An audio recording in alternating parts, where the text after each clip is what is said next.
ஹாய்ங்க. உங்களுக்கு மீன் பிடிக்குமா? அப்ப நான் சொல்ற மாரி ஃபிஷ் கட்லெட் ட்ரை பண்ணி பாருங்க. டேஸ்ட்டும் சூப்பரா இருக்கும். வாங்க எப்படி செய்யறதுன்னு பார்க்கலாம். மீன வேக வச்சு எடுத்துக்கலாம். உங்களுக்கு பிடிச்ச எந்த மீன் வேணாலும் எடுத்துக்கங்க. வேக வச்ச மீன ஒரு பிளேட்டுக்கு மாத்தி முள் இல்லாம எடுத்து வச்சுக்கலாம். இப்போ மீன் நல்லா மசிச்சு எடுத்துக்கலாம்.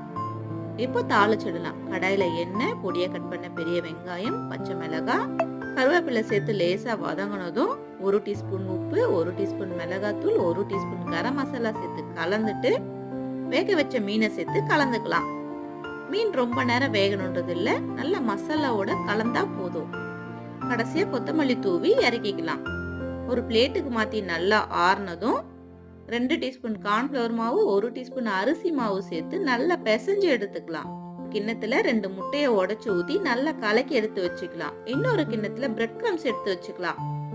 இப்போ ரெடி பண்ணி வச்சிருக்கிற மீன் மசாலாவை குட்டி குட்டி உருண்டையா உருட்டி கட்லெட் ஷேப்புக்கு தட்டி எடுத்துக்கலாம்.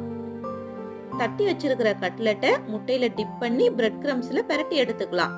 இதே மாதிரி எல்லா கட்லெட்டையும் ரெடி பண்ணி வச்சுக்கலாம்.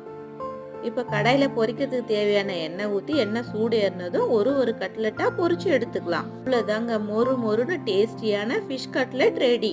மீன் பிடிக்குமா? அப்ப இந்த மாதிரி ஃபிஷ் கட்லெட் ட்ரை பண்ணி பாருங்க. டேஸ்ட் சூப்பரா இருக்கும்.